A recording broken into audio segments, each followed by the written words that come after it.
Good evening and welcome to another webinar of the America-Europe Chair on Technology, Innovation and International Regulation.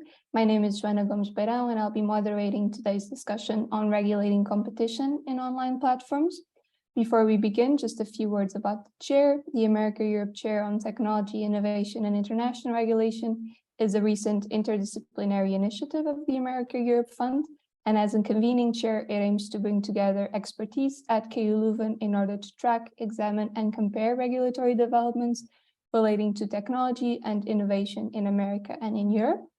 And on top of that, the chair also promotes opportunities for cooperation and learning between policymakers, business communities, civil society actors, and knowledge institutes on both sides of the Atlantic. Today, we are fortunate to have Professor Nicholas Petit and Professor Randall C. Picker to discuss EU and US approaches to regulating competition in online platforms.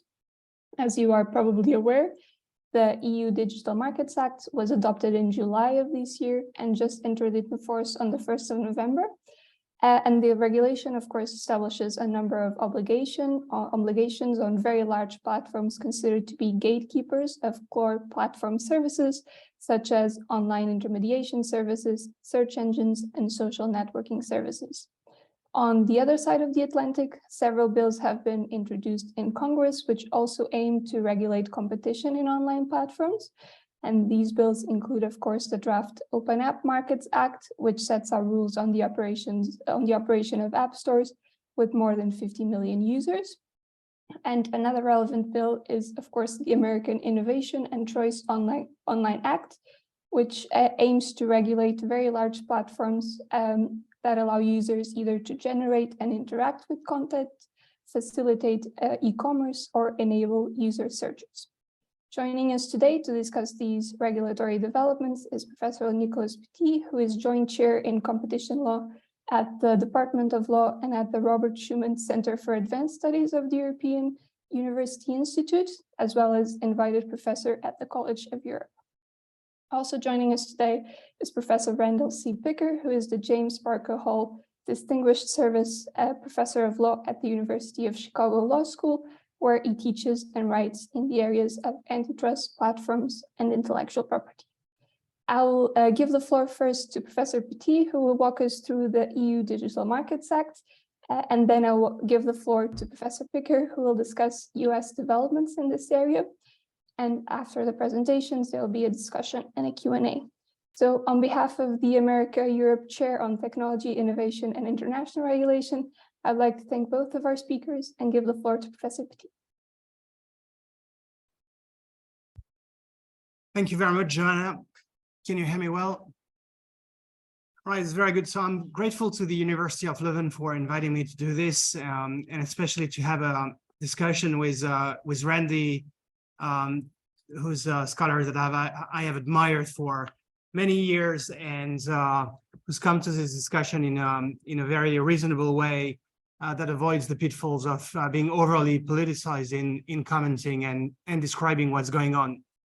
So the way I want to approach this is to give you essentially some very high-level overview of the Digital Markets Act and what's going on here. Okay, I'll focus on a few key messages in the hope that this will allow us to have a more technical, maybe, conversation a little later. Okay, so any person that has observed this space in recent years must have been extremely surprised by the pace at which this regulation has advanced and has been adopted. Okay, in 2018, when European Commissioner for Competition Vestager was essentially starting to work in these cases and in this field, the commissioner declared that the rules that we had in our treaty to deal with anti-competitive conduct, Article 101, Article 102, and their merger reg, were essentially fit for purpose and nothing had to be changed. It was the time of cheering, it was the time of confidence, it was the time of essentially going on with what we did and trying to do our best to apply the existing legal framework. Now, a few years later, in 2020, the commissioner, 2 years later, actually, probably realized that something was problematic in the way we applied antitrust law and started to initiate reform process designs to modify the principal methods and remedies applicable to the the implementation of antitrust law in the digital economy. And what I want to say here is that I think a realization took quickly place in the mindset of the commissioner and her team that these antitrust cases that we had used to have for a long time actually take way too long to come to an end and to come to a remedy. This finding is not bizarre in itself, and Commissioner Vestager's predecessors, and in particular Joaquin Almunia, had made a similar realization a few years before. There was talking in Brussels that when Joaquin Almunia took office, he realized, and he didn't realize, he was actually very surprised by the time it took to apply the antitrust rule in the treaty. Okay, so Commissioner Vestager is not Commissioner Almunia, and the commissioner displayed from the very early days of her time in office a willingness to rock the boat, if I may, a willingness to reform, a willingness to be very proactive in relation to issues which she felt deserved to be addressed. And we've seen essentially a very, very proactive policy agenda taking shape in really a few months. Okay, so the policy agenda has essentially been concerned with the problem of speed. And in essence, the reform that we are discussing today, now that we have the DMA, tries to make antitrust enforcement in the digital economy faster. Now, the DMA is not just about making antitrust application faster. The DMA is about making antitrust application lighter, faster, and stronger. The DMA encapsulates what I call per se law. All the analytical and procedural constructs of competition law that take a lot of time are removed from the DMA. The DMA does not require market definition. The DMA does not require a market power investigation as we do it in antitrust. The DMA does not require antitrust agencies and courts that may one day have to incidentally apply it to engage into what we call balancing, which is essentially trying to balance anti and pro-competitive effects, costs and benefits of business behavior. The DMA is also very evidence light. It doesn't require for its application a lot of facts, a lot of material to attest the existence or invalidates the existence of anti-competitive behavior. The focus is on the firm, not on the market or the industry. There's lots of proxies and presumptions that allow shortcuts and analytical bypasses to reach certain types of legal conclusions. There are deadlines in the DMA. Unlike in constitutional proceedings, the Commission has to design and designate gatekeepers. I'll talk about this in a minute. The gatekeepers subject to the regulation in no more than 45 days, and the gatekeepers themselves have 6 months to comply with the designation decision, essentially comply with the obligation associated with a designation as a gatekeeper. And we are actually very close from what I call a status declaration regime, as we had in the past in the law of in the constitutional law of Israel, which had a similar type of regime for dominant companies. Okay. So the DMA has raised a lot of question about its nature. Legal scholars and and economic experts have been discussing intensely the question whether the DMA is like sector-specific regulation or whether it's more competition policy. I'm going to spill the beans here. I think the DMA is a sector-specific competition law. It's impossible to make any sense of the writing of the DMA without having a good and strong computational background. Now, of course, the DMA text nominally says that it is a regulation, but if we look at the substance of the text, it doesn't really compare with anything that we know from the sector-specific regulatory schemes we have in telecoms, energy, or industries like rail or water supply, for instance. There's no regulation of prices of digital platforms. There are no strict lines of business restrictions, and there's no real access regime that would allow competitors of gatekeepers to plug in their infrastructure and develop their own services. So we are really not in the network industry's natural monopoly territory here. We're in something very different. We're in something that tries, at least in spirit, to deliver more contestability and more fairness in digital markets through a mostly indirect approach by adopting soft lines of business restrictions and soft must-carry obligations and various prohibitions related to conflicts of interest and the exploitation of data advantages. So this is really what the DMA tries to do. And in that respect, the DMA is really not far from a competition law. The question whether the DMA is a regulation or a competition policy is not just a rhetorical question. There will be litigation on the DMA. The European courts and national courts will have to think about the questions of legal interpretation. And so this question of regulation or competition law will have an impact on how the courts will try to read the DMA. If the DMA is a competition law, the principles and analytics that we used to apply in competition policy might have bearing on the resolution of cases. If the DMA is a regulation, none of the intelligence and expertise and memories that we have from competition law needs to be applied in principle. Okay. Now, let's focus on some more practical points here.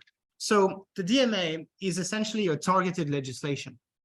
The DMA focuses not on every digital platform. The DMA applies two filters to determine its scope of application. The first filter is essentially interested in trying to focus the application of the instruments on what it calls core platform services, CPS.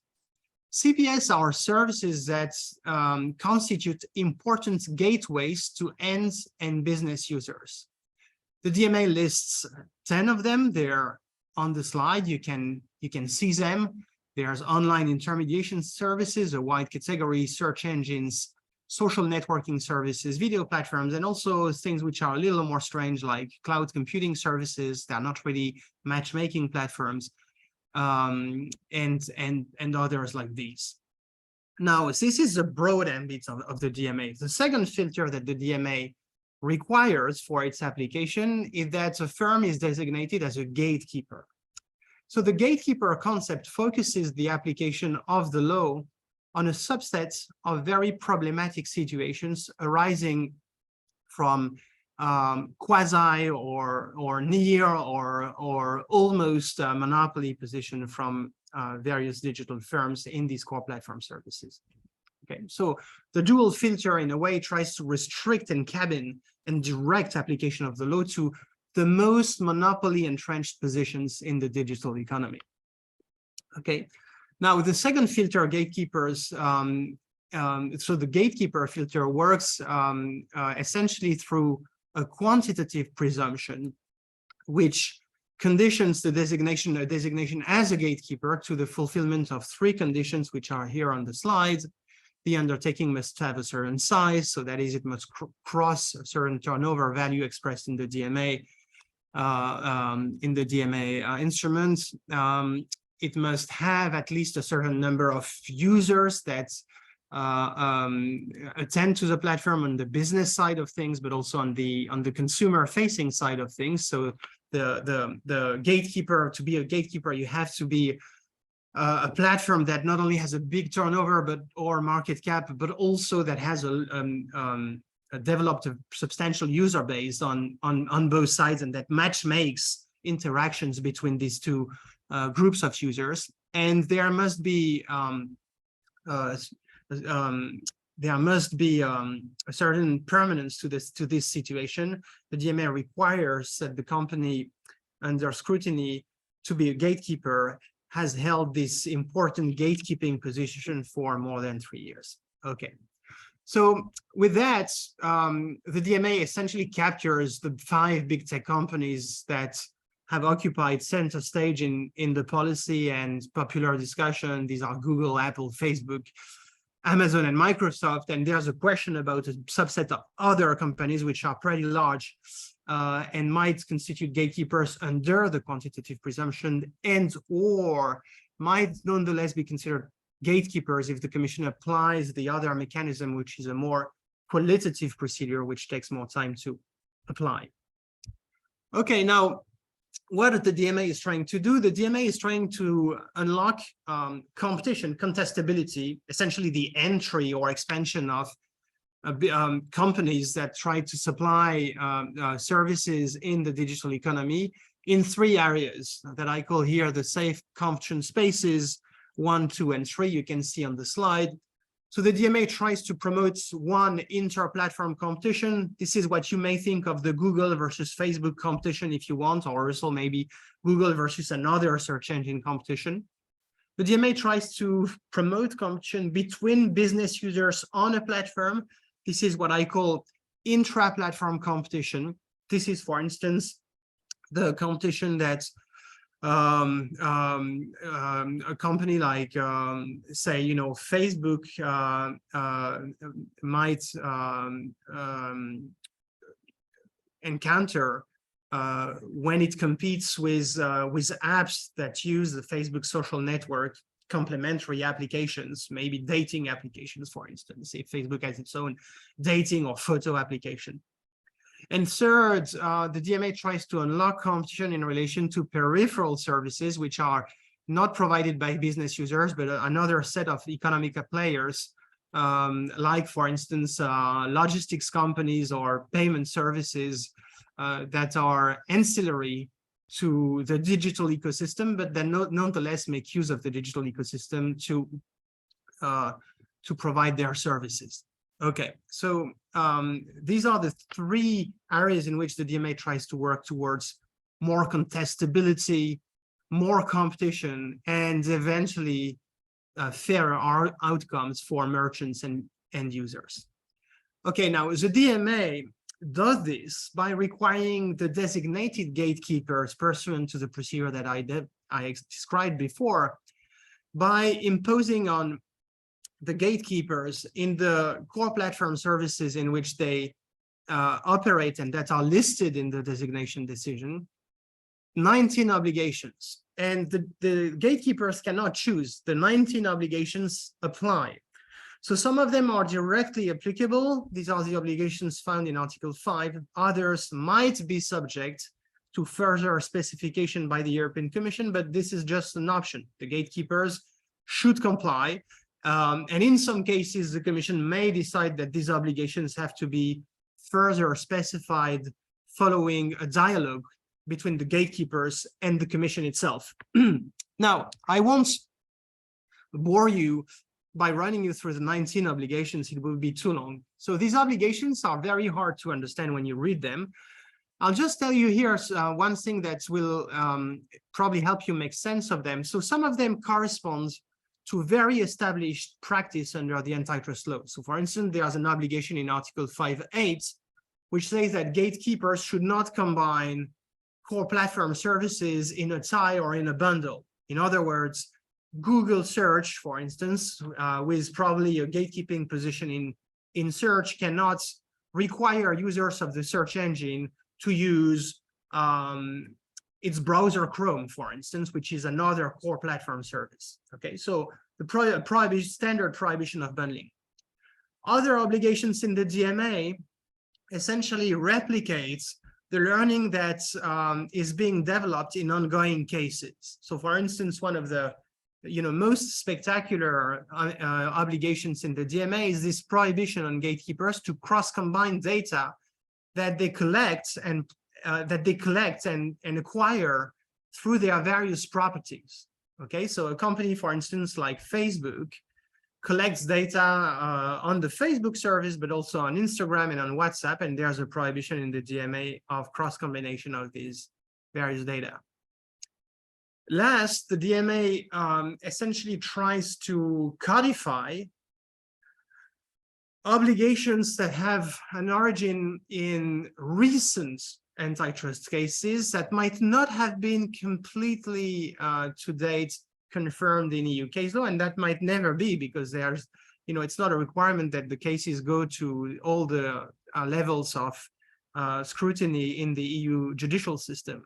So this is, for instance, the case of the ban on self-preferencing, which prevents a gatekeeper to favor its own related services on a core platform service. So you can think of Apple showing its own apps preferentially in the App Store, or Google showing its own search results, vertical search engines, for instance, on the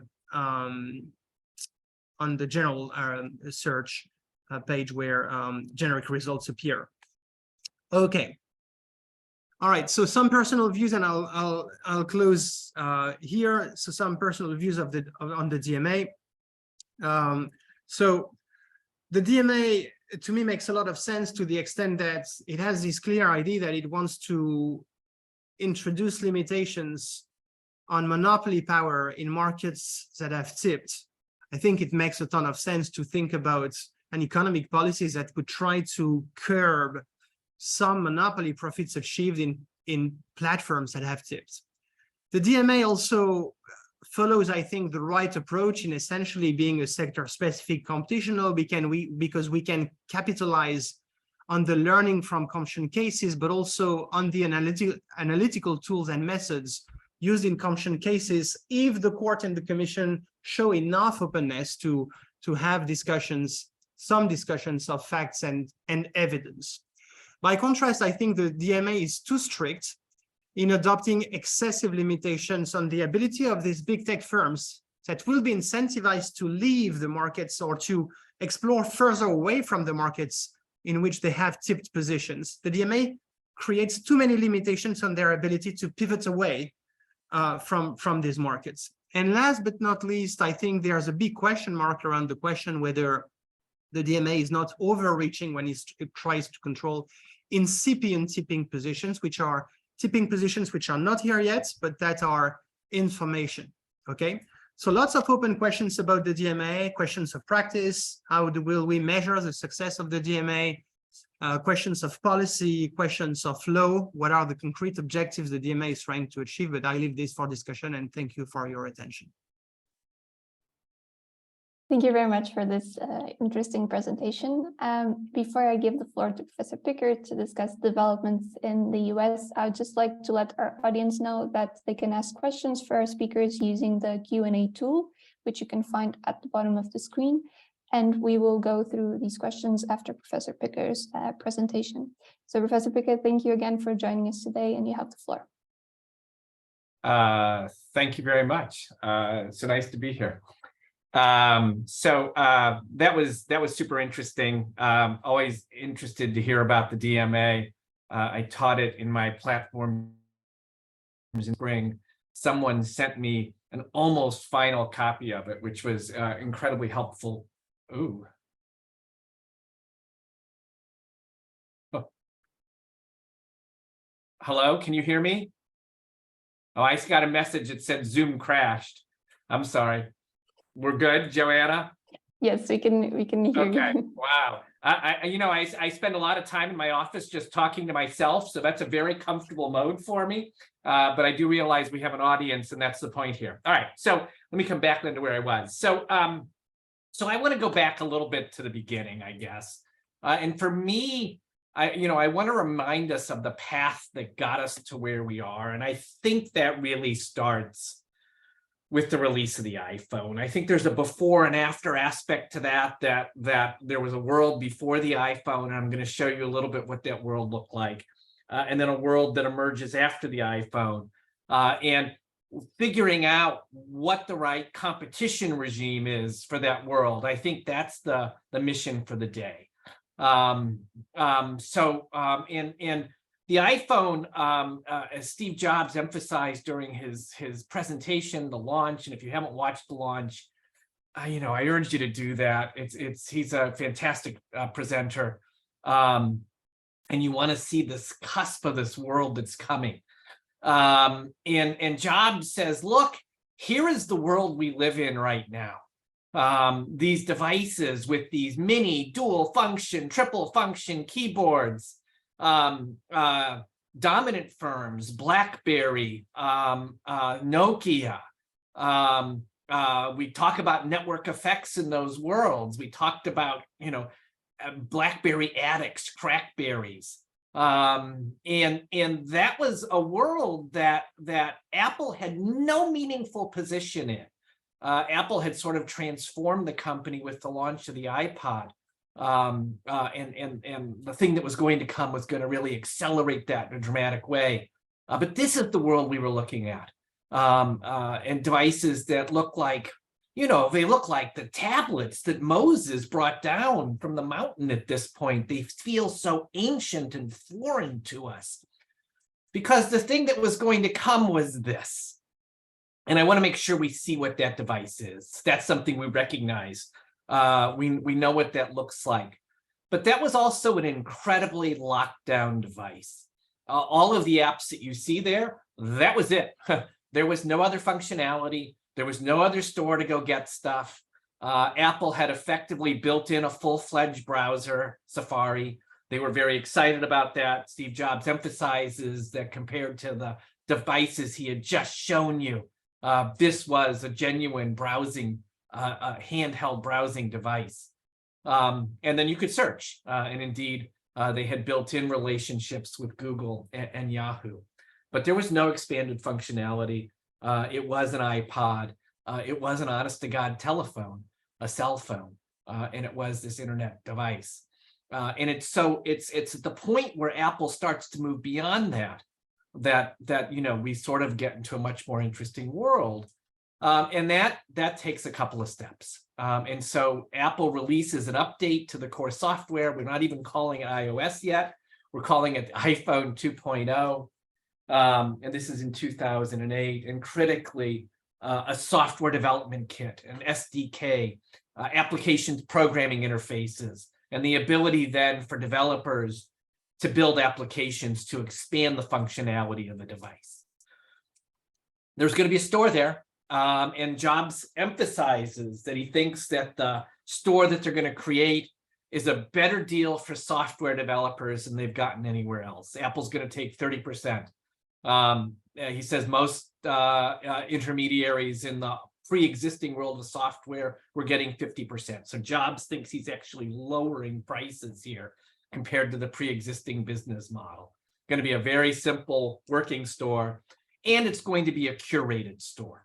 The part of what Apple was offering to its customers was a protected experience that they could choose to take or not.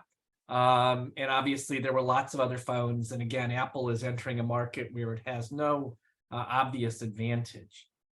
But obviously this device succeeds. Alternatives, Microsoft had a model that failed. Google with Android effectively matches Apple.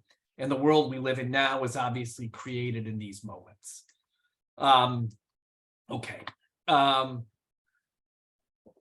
This builds out, and the question is what to do. And what Nicola said quite correctly, I think, is that we have sort of a couple of different paths here. So one's an antitrust path, perhaps. I say perhaps because an antitrust path in the United States and also really in Europe requires some sense of fault. What have they done wrong? And what I've just tried to give you a glimpse of a window into is that I think Apple constructs this world and does so in a fashion that benefits consumers, benefits developers. It's a remarkable act of pro-competitive innovation. So finding that to be anti-competitive strikes me as a hard path. We've got regulation, we've got lawsuits pending in the United States, the Apple Epic lawsuit. That suit did not go well for Epic in the district court. The Ninth Circuit argument was a few weeks ago. We'll see what comes out of that. And we obviously have lots of pending antitrust cases against other members of the GAFAM, Facebook, obviously, Amazon, Google. Again, as Nicholas said quite correctly, antitrust is a slow process. I think I saw the other day a new announced trial date in one of the Google cases of 2025. Yes, exactly. 2025. That's when the trial would start. God only knows when it would end. So that path is an incredibly slow path, and there's no guarantees of success. As I say when I teach antitrust, look, Europe brought 3 antitrust cases against Google, won all of those cases, and I think has accomplished nothing on the ground in terms of changing competition. I think that's what intelligent observers have concluded. And so if that's the scheme, if antitrust is not succeeding, then is there an alternative path? And the DMA is one version of that. And the comparable versions of that in the United States then are the bills I was asked to talk about today. So S2710, S2992, the Open Apps Market Act, and then in some sense a broader version of that. Both of these are pending. I should say we get a new Congress as of January 3rd. The House the Republicans have taken over the House in the new coming Congress. So there is a very narrow legislative window of a lame duck session where these bills will be considered. I will say there's an article in the Wall Street Journal this morning. You can't read that. Okay, on the agenda for Congress. None of this is in that agenda. Congress has lots of things it wants to do in the lame duck session. So I am not forecasting that either of these will get through in the next effectively a little bit more than a month. And then we'll have to reset when we get to the next Congress. But in any event, we will see if these have a little bit of traction now and then traction in the new Congress. All right, what's this bill do? The core of this bill is to effectively do a couple of things. So Apple and Google have both required developers to use the in-app payment system built into the App Store and then the Google Play Store. This would change that. So the covered company, as you can see here, and obviously both of these would pick up Apple and Google in these contexts, that requirement would go away. You couldn't insist upon that. Would that make a major change? I think not. We've seen versions of this already.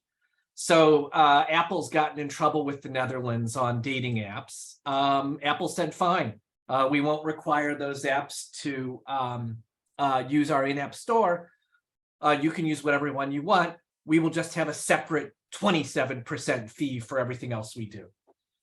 The in-app charges have never been about payments. Apple actually outsources that to someone else. It's always been a fee that represents the value of the platform, the value of the IP. And so the in-app payments is something of almost a detail. And I'm a little surprised at the fact that people have been slow to absorb that point. The charges, in effect, aren't going to go away, even if we free up people to use other payment stores. All right, so payments is one issue. Here's the second issue, the core of it maybe, which is the idea that Apple, and it's really about Apple, would have to allow third-party app stores on iOS. Google, of course, does that now. This wouldn't really change Google in important ways, but it would mean that the Apple platform would be opened up to competing app stores. That is a kind of, I think, interoperability. That's what they call it. I do think of that kind of opening, as it were, that kind of access regime as the kind of thing we do in regulated industries. So the Energy Policy Act of 1992 in the United States effectively opened up the electricity grid to merchant generators. Someone says, I'm going to build a power plant. I need to distribute my electricity. Yes, we'll give you access to the grid. And the 1996 Telecommunications Act did that with regard to various pieces of a telecommunications network. So opening up, requiring interoperability, I do think that kind of connectivity regulation, I do think of that as the kind of thing we do in network industries. The question is it a good idea? But I do think of this as the kind of thing we do.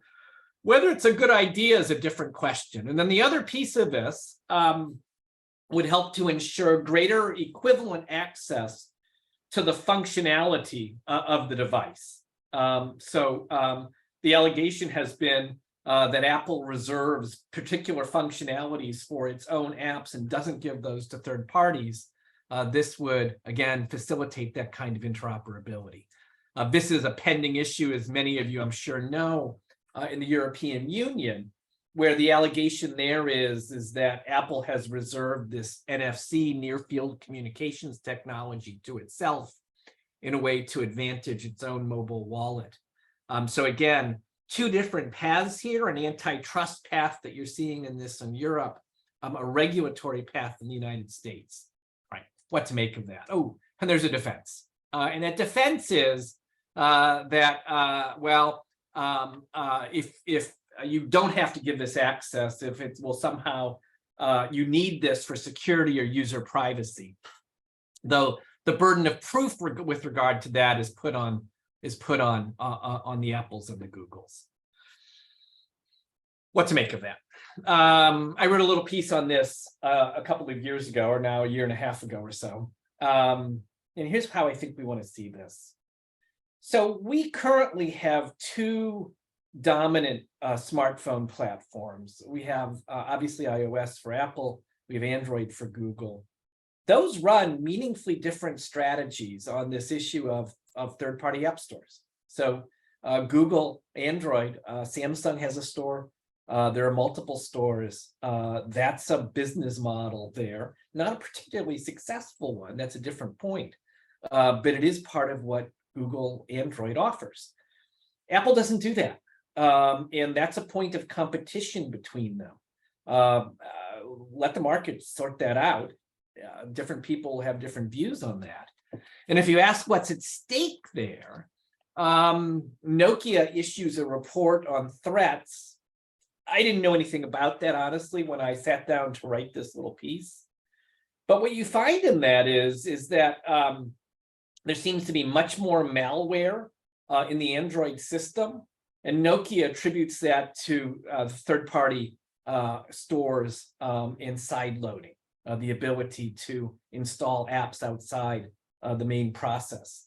The security, well, the relative absence of malware that we see in Apple seems to be driven in part by how locked down that device is. Again, different choices.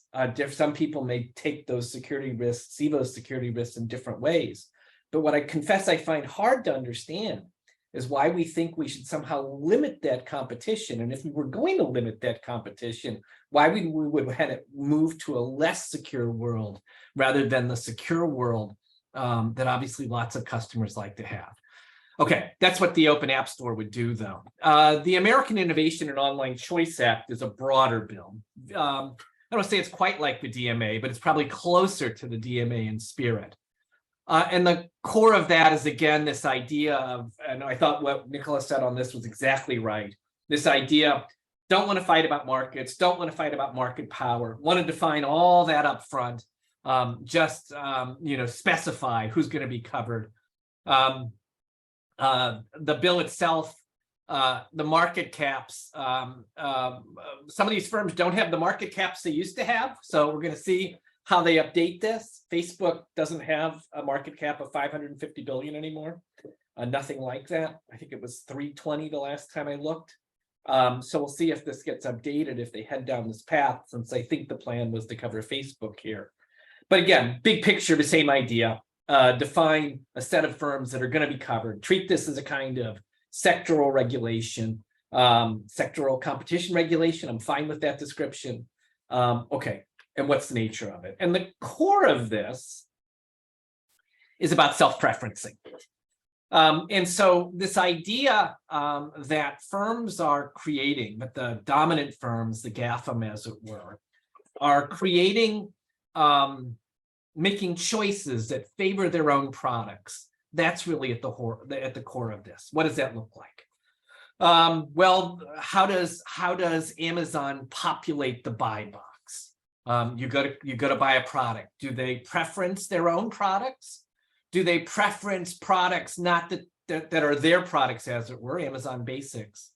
Do they preference those people who use fulfillment by Amazon? Fulfillment by Amazon means that you are a third-party business customer of Amazon. You're getting, as it were, the sales services, but they will also, as it were, manage your goods and deliver them. That would be, you know, if Amazon put those products in the buy box in preference to other products, that would be a kind of impermissible preferencing. Nicola mentioned Google search. What does Google return there? Should we think of the advertisements at the top as a carousel, as a kind of preferencing as well? So you understand how these preferencing issues come up. We'll talk about Apple here in just a second, but this is an effort to try to control that. I should say that in at least the United States, it's not at all clear that that kind of preferencing would violate US antitrust law. We'd have to go down a tying analysis. I think that's not an easy analysis, but this is an effort to create a new set of obligations on these dominant platforms. Block them from limiting other firms from competing with them on the platforms. Yes. Note here the focus on things which would materially harm competition. So it does sound an antitrust, right? Even if it's not quite an antitrust statute. It can't discriminate, can't restrict access to interoperate. So a lot of the features that we see in the DMA, I think we see here, features that we see in the Open Markets Act, again, we see here. S2992 has made it farther in Congress than the Open Markets Act. So I think this is probably the more important of the two bills. There are affirmative defenses, and again, this focus on user safety and security. But again, in both of these situations, the core idea here is to change how these platforms operate. And so I think the security and privacy defense, even though it will be run at hard by the platforms, I don't think we should think that the core of the bill would be accomplished if those defenses were particularly robust. All right, so what would one of these situations look like?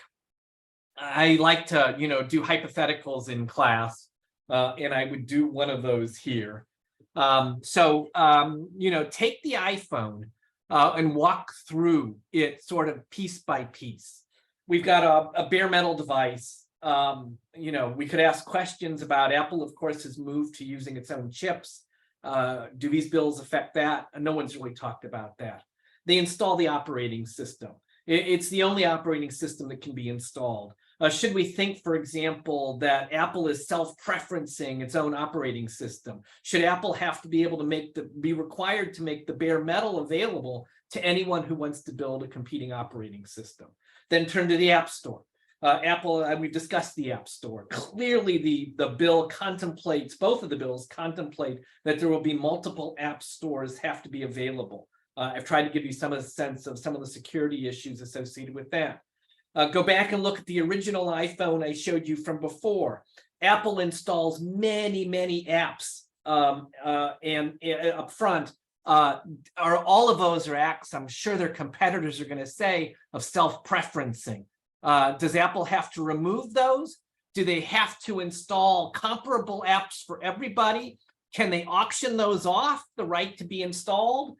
Do we have to offer a browser ballot for each of these apps? Is that what has to be done for those of you who know your Microsoft history? All right, I see Joanna. I must be out of time. I will stop. Thank you very much. Thank you very much. You were right on time. So thank you for that. And of course, our audience can use the Q&A tool to ask any questions they may have, but I also wanted to go ahead and ask a question myself. And this question is mainly directed at Professor Petit, but Professor Randall, if you would also like to comment, please feel free to do so. And this is as well, many tech companies are located outside of Europe, and we know that some US companies are very likely to be designated as gatekeepers. So should we expect a Brussels effect to come out of the EU Digital Markets Act, or will we more likely see that the DMA's effects are limited to the EU?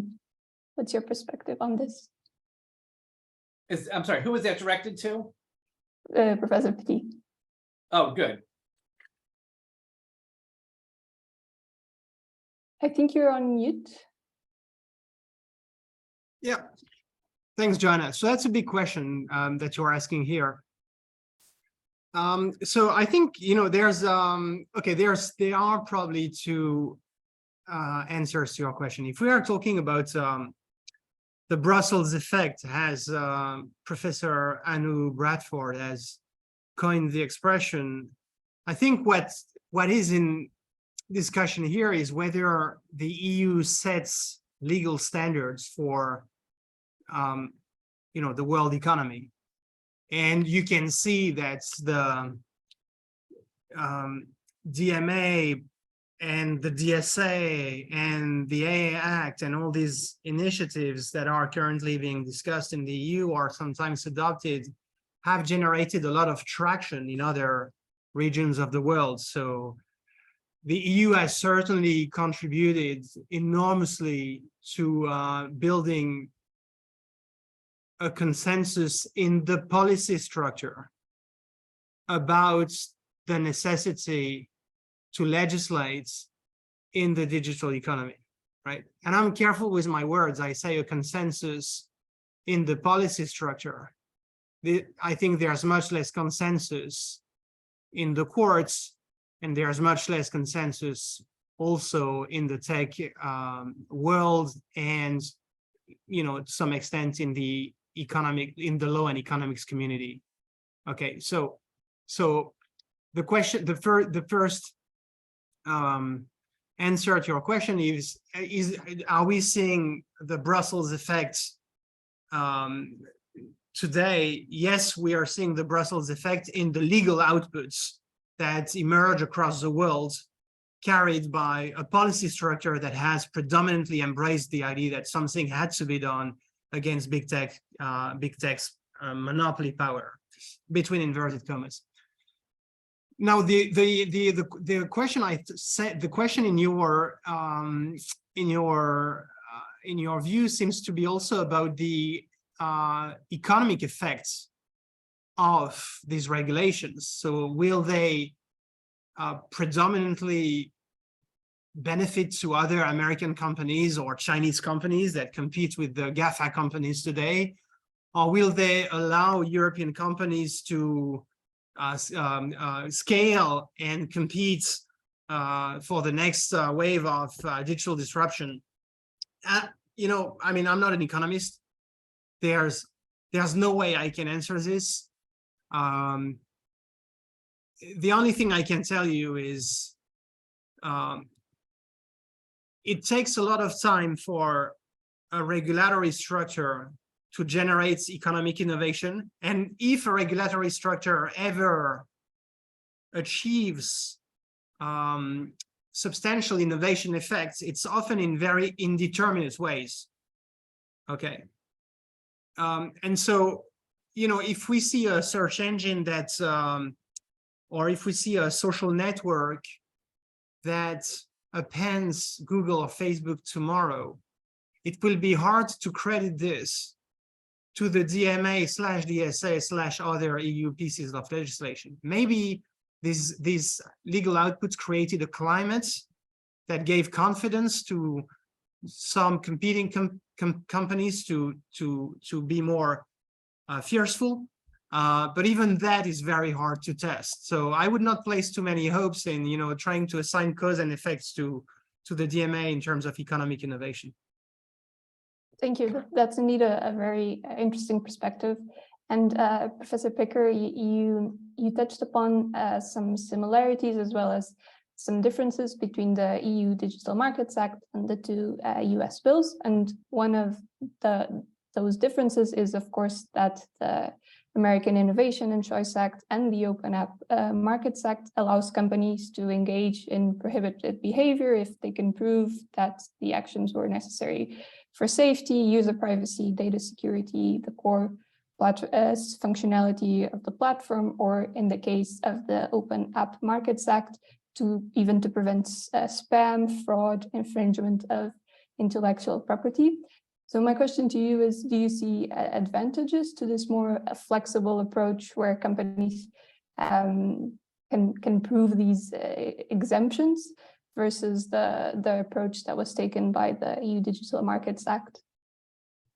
Well, I look, what I think those exemptions or the defenses, as it were, I mean, I think what that's going to do is create sand that you can throw into the gears of the law. So if the goal of the law is to be effective rapidly, all of those defenses are going to work against that. So I understand why those defenses are there. And those defenses are there because at some point you sit down and go, wait a second, you mean I'm going to, as an Apple user, face exactly the same malware attacks that I would if I were using Android? And at some level, members of Congress recognize that their constituents have these devices in their hands. And so screwing up those devices is maybe not a smart political move. So the solution to that, and I put solution now in air quotes, is to say, well, let's have these defenses. And so, but all of that's going to slow down the process. And obviously the companies who have resisted these bills fiercely will litigate those just as fiercely. Thank you. And I see that we have a question from one of our participants directed at Professor Petit. So our participant asks if you think that ex-ante obligations included in the DMA are fit for the digital sector. Do they have a chance to be effective?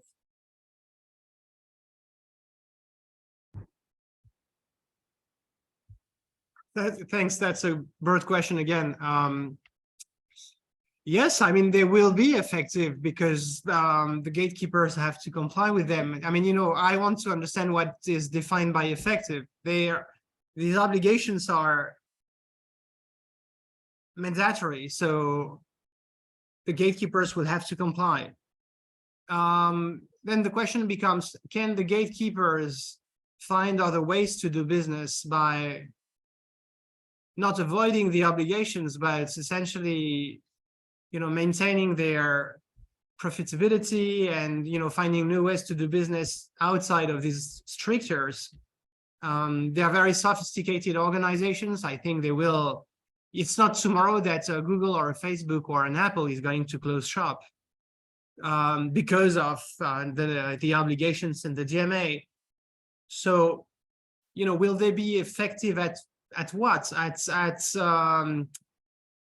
So I think the question then becomes, will they be effective at creating contestability in these various spaces that I mentioned? So will we see another search engine or social network that will enjoy an easier ride thanks to the DMA obligations? Will we see more competition between business users to attract end users on the platforms? I mean, these are the testable propositions that I expect the policymakers to come up with when we have to define whether the DMA is a success or a failure. Now, the problem is this discussion, I have to be very candid here, and people in the policy structure do not really like to hear this. But, with all the respect I have for them, and it's my role as an academic to say this, there has been very little discussion about the potential impacts of the DMA. There has been an impact assessment which has, been published and developed at light speed, being very contested.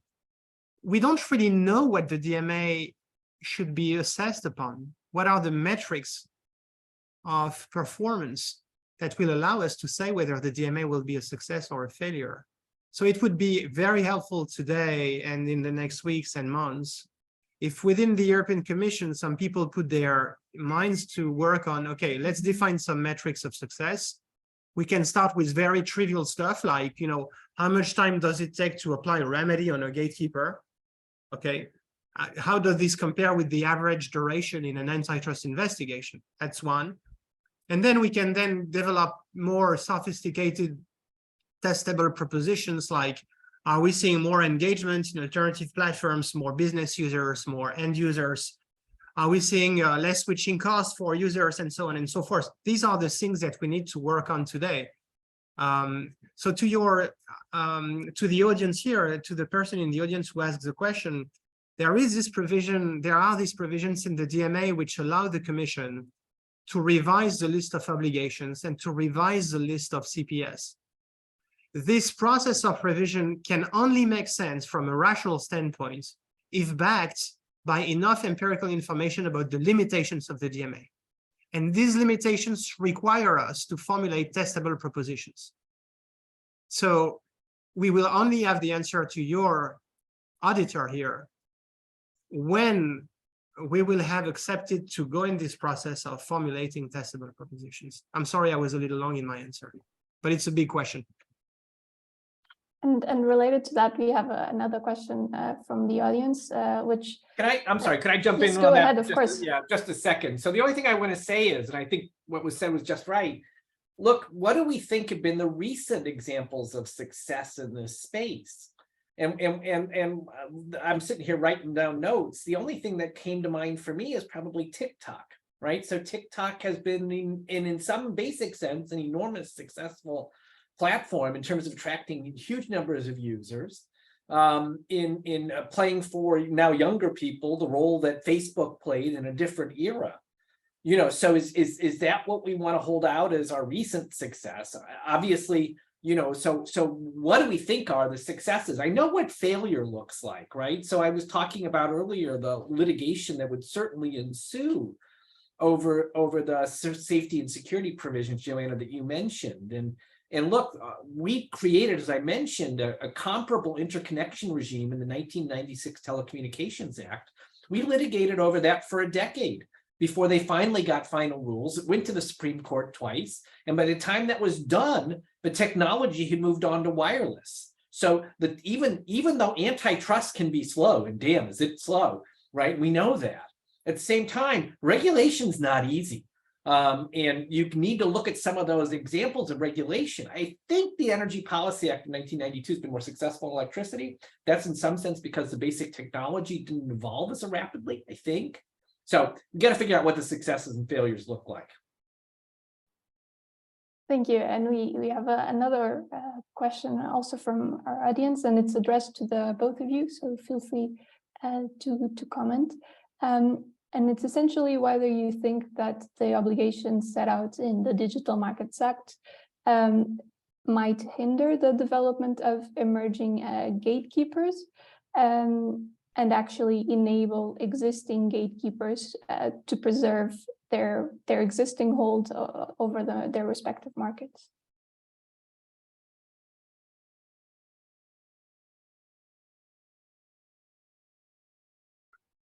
Yeah, there's lots of questions about crystal ball gazing here. Huh? It's hard. It's a good question, but it's a hard question again. Will they hinder upcoming gatekeepers? I don't think this is a point in the legislation. I think the Commission is going to be so busy with the 5 big tech firms that there's very little expectation that the Commission will channel resources towards upcoming gatekeepers. I think the signals might be wrong, and maybe the problem also is about the emergence of gatekeeping positions by existing gatekeepers in core platform services in which they are not yet gatekeepers. You might think this is a problem. So, we have a population of large tech firms today. These firms do not get created in a day. They are here to stay. There's a non-trivial chance that these firms will also be active participants in the next generations of digital innovations, and I don't think that's a bad thing. That these capabilities, which are extraordinary, it would be foolish to say we don't want them in the next wave of digital innovation. So when people tell you, for instance, that it's a problem that Facebook and Microsoft are so much leaning in the metaverse, I find this proposition absurd.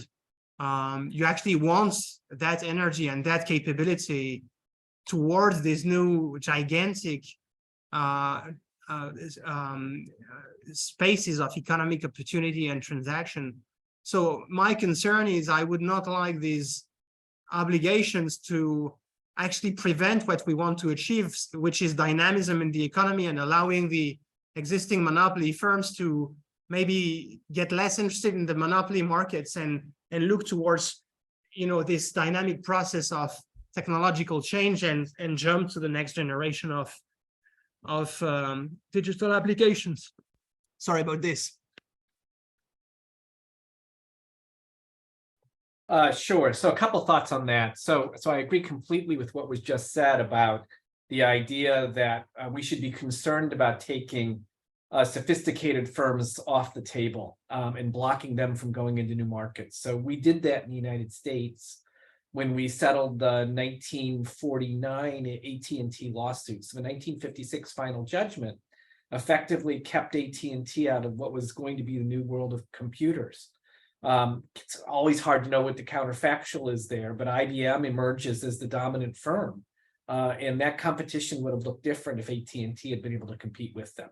So I think taking sophisticated firms off the table is something we should always be concerned about. Now, I don't think the DMA does that. So, and I hope it's not understood to do that. And I don't think either of the bills I talked about do that either.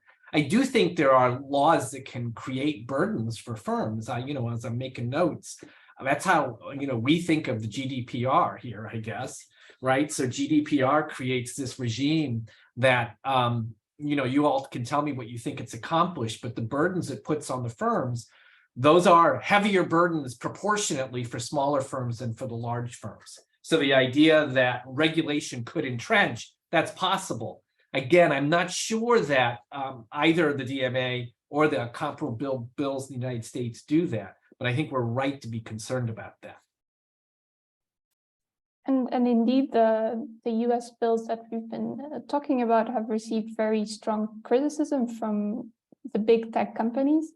Amazon has criticized them, Google, Apple, and Meta. So related to that, we also have a question from our audience who would like to know your perspective on whether you think these companies are likely to sort of play along and now try in their best efforts to comply with the Digital Markets Act, or are there sort of enough loopholes, or their strategy will be mainly to contest the act? Would you like to go ahead, Professor Petit? Okay, yeah, again, we are asked to discuss what's going to come next, and okay, why not? I mean, let's play this game. Look, I think there will be litigation on the DMA. There will be, I think, a lot of litigation on the DMA. It will come from the gatekeepers themselves. That's absolutely sure. It would be bad internal policy for them not to do it. I mean, they have a duty to their shareholders to protect their bottom lines. So, what do you expect? I mean, if you have a regulation that has these, drastic consequences on the sources of profits in the business organization, do you think they're just going to fold and say, fine? I mean, you have to expect there will be litigation. These various companies have, I guess, a different culture towards a regulation. You can't really put Microsoft that has this, long history of dealing with governments, with a company like Facebook, which has a much more recent history. It's a multi-dimensional game in which there's other legislative and judicial files on the table.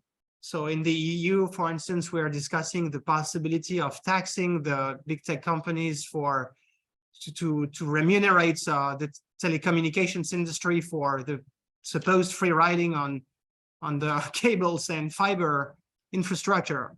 So, you know, all these things are so complicated that the only answer I can give you is there will be litigation, but it's very hard to know what will be litigated and when these things will be litigated. Yeah, so that's interesting. So, you know, what I was put in mind of as you were talking is sort of the history of Microsoft and Intel in the PC era. And both of those firms face antitrust actions in the United States and Europe. Bill Gates very famously, he announced they were basically going to war with the United States government, right? And he's, you know, he's certain he's right. He's certain that the government is going to screw up the industry he feels he's created. Intel played a different strategy. Intel was much softer. Intel, you know, didn't want to fight, settled with the FTC multiple times. Microsoft obviously lost the 2000 case in the United States.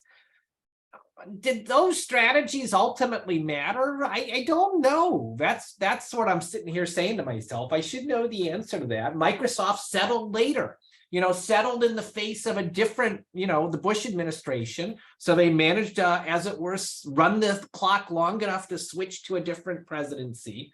But I would have cut the same deal that the Bush administration cut. So I thought that was a very sensible deal.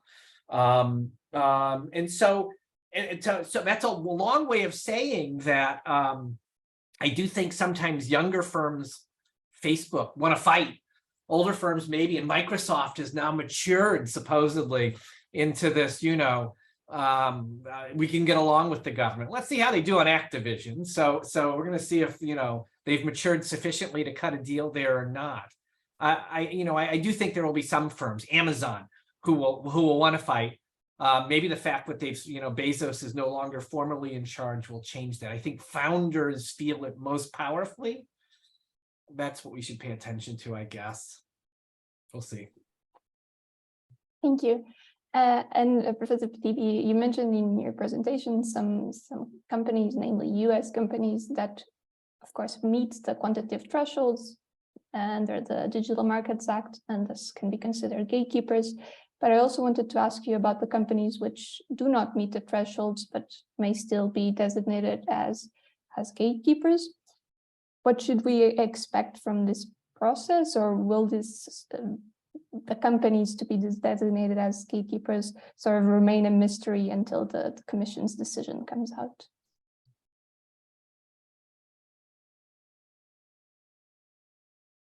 I ran an experiment with my students at the College of Europe about 3 weeks ago. We looked at the text of the DMA Article 3, which has its rules for the designation of gatekeepers and the conditions. And I gave them a few hours and I say, get back to me in a few hours with a list of gatekeepers. And I did 4 groups, right? The variation in the results range from 5 designated gatekeepers in one group to 13 or 14 in the other one, right? And most of the variation had to do with this non-quantitative procedure that, you know, in which you see that some quantitative conditions are met, but not others, or it's not. And so there was a lot of variation here. So I think there's probably a subset of 5 to 7 firms out there in the industry which are thinking very hard about whether they will be falling within the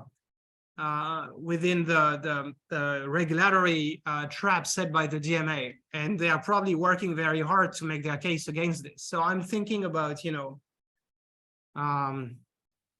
companies like, I don't know, yeah, maybe TikTok, companies like, I know, Salesforce, some gatekeepers that do not think that they're some of their lines of business. If you think about Slack, for instance, So that's Microsoft, if I'm not wrong now.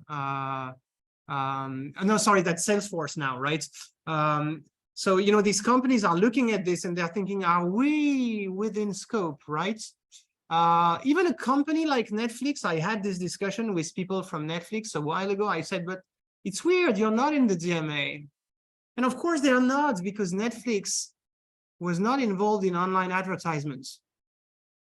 But as Netflix, slowly as Netflix has announced, decides to enter into that industry, the possibility for Netflix to argue that it's out of scope becomes, you know, day after day, week after week, less compelling. So we are going to see some interesting discussions about all these firms that are at the near outer boundary of the DMA and that might be subject to the rules. So I love that exercise. That's a great exercise. Were there any European firms that made that list? Either group? I think Randy, my smile, you know, will give you the answer you're looking for. Yes, I take that answer. Yeah. Look, it's interesting, right? So it's not that there aren't substantial European tech firms, right? I regard ASML and TSMC as the two most important firms on the planet that lots of even sophisticated people have never heard of, right? But ASML is epically important, obviously situated in the Netherlands, and then ARM's unbelievably important as well. Spotify's fine, but that's sort of a detail compared to those two firms. Yeah, okay. And with this uncertainty regarding who will be designated a gatekeeper, is there perhaps room to think about the approach taken by, for example, the US bill, the American Innovation and Choice Act, which has a much narrower scope? So my question perhaps to Professor Picker is, do you see any benefits to this more narrow approach versus the one that was ultimately set out in the Digital Markets Act? Yeah, I guess I don't know. So, and I heard what Nicholas said about different firms as possible gatekeepers. And I think TikTok almost certainly has to qualify, I would think. Again, the idea here is to make progress. And I saw the next question in the queue, which is, and that question goes to, oh my God, you can't do all this at one time, can you? And so being a little practical about the scale of the regulatory undertaking means that starting with smaller bites, the key bites, but not trying to take all the bites at the same time, that strikes me as actually quite important. And, you know, maybe the regulators will actually learn something as they regulate in pieces, right? That would be nice too. That's what healthy regulation should do. I'm a little skeptical about that, right? In the sense, what I mean by that is, look, the FTC is currently litigating with Facebook over Instagram and WhatsApp. They had the chance to look at those mergers up front, right? At no point have they explained, because I take it they now think they got those mergers wrong. Why did they get them wrong? What is it that was wrong about the process then that would be corrected in the next process? Because I think learning by the government is just as important as learning by the private sector. Thank you. And we have a next question for Professor Petit from our audience, which essentially consider, of course, there's limited resources and the Commission cannot go after every single infringement. So what will be, in your perspective, the focus of the enforcement of the Digital Markets Act, or what should it be? Yeah, thanks, Joanna. That's a good question. I think indeed people in DG Comp are very busy trying to develop the steps towards a practical application of the DMA. So they are doing a lot of stuff. I mean, it goes from essentially developing templates for certain types of legal acts that will have to be adopted, like the designation decision, the empowerment procedure for certain types of acts which will be delegated to DG Comp, and so on and so forth. So there's lots of housekeeping work to do to bring this to life. There's lots of hiring work to do to bring this to life. DG Comp has to find the competent staff, and I'm sure they will, because there's lots of very good minds in the EU institutions and outside that want to work on this. So, but all that stuff takes a lot of time and resources. As far as the substantive application of the DMA is concerned, so one thing that is important, I think, for the European Commission is to indeed prioritize on certain core platform services. So as I showed you, the gatekeepers will be designated, and in the designation decision, there will be a list of the core platform services in which the gatekeepers will have to comply with the obligations, okay? And, you know, these 10 core platform services are not of equal importance for competition and fairness. I mean, if you think about it, the levels of monopoly power involved in search engines versus cloud computing have nothing to do with each other. I mean, you know, the cloud industry is a growing market, is a growing industry. The addressable share of cloud business today served by the 5 companies that we're talking about is minuscule in comparison to what it will be in the future. So I don't think the Europeans should go all guns blazing against, you know, cloud services or virtual assistants. I mean, these core platform services are subject to very different levels of competition and growth, and it would make no sense that the Commission would prioritize those of them which display, you know, the highest degree of dynamism.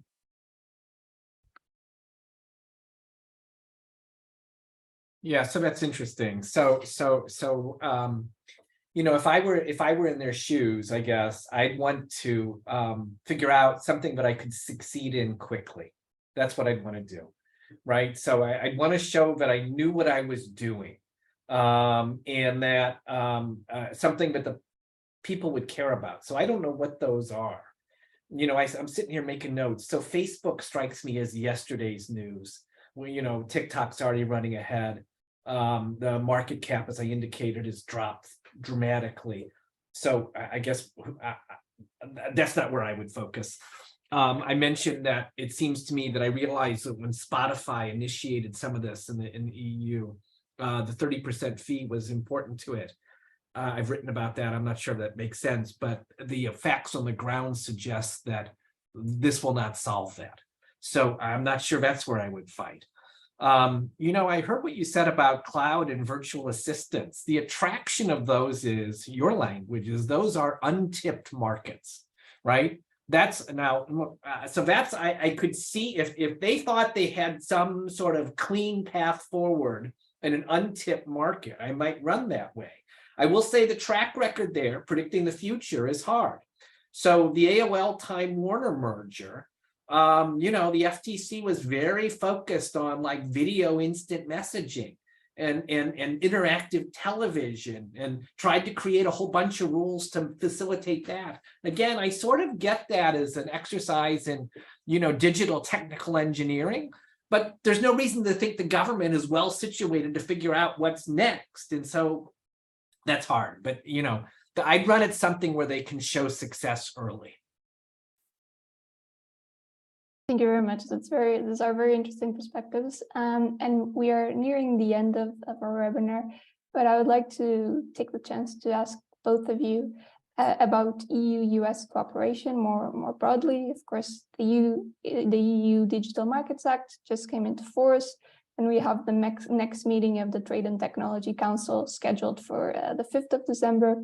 So I was just wondering your outlook, your perspective on what we can expect from EU-US cooperation in this area, if anything at all.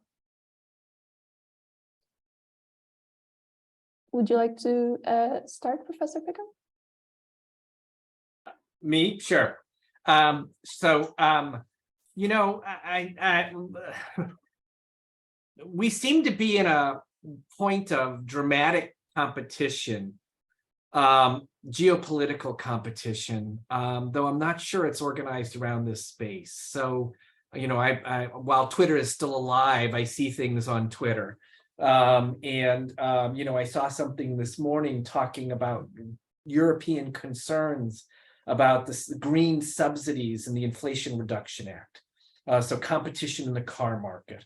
I sort of go, guys, you're getting there late. We made basically a T-bill rate loan in 2010, I think it was, of $465 million to Tesla, right? The position that Tesla has is a position in part created by the United States government. I give Musk a lot of credit for what he did there, contrast to Twitter.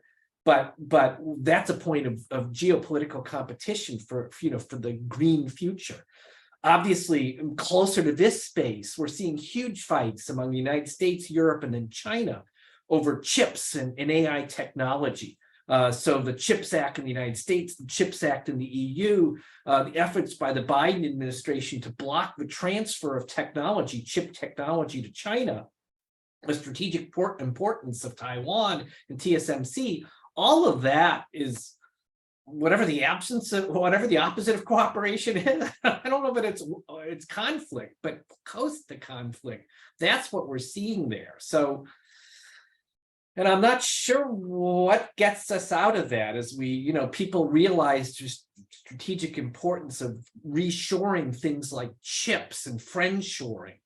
I would think the United States and the European Union, we're longtime friends. We ought to be able to figure that out. But we seem to be struggling a little bit to do that right now. And I take also the opportunity just to ask a last question to Professor Picker from one of our participants.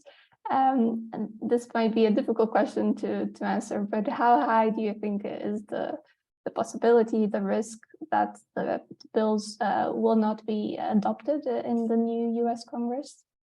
So yeah, we want to break this into two pieces. So we've obviously got the lame duck session. Nothing suggests that these will get traction given everything else that's on the agenda, which includes, the possibility that we might change our election laws to preserve democracy, which might be a good thing. So there is a bunch of really important things still sitting there that they need to get through. The debt ceiling and lots of things like that.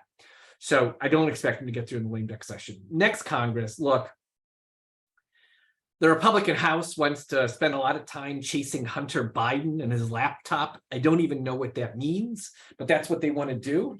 And so I think we're going to see an effort to posture for the 2024 election.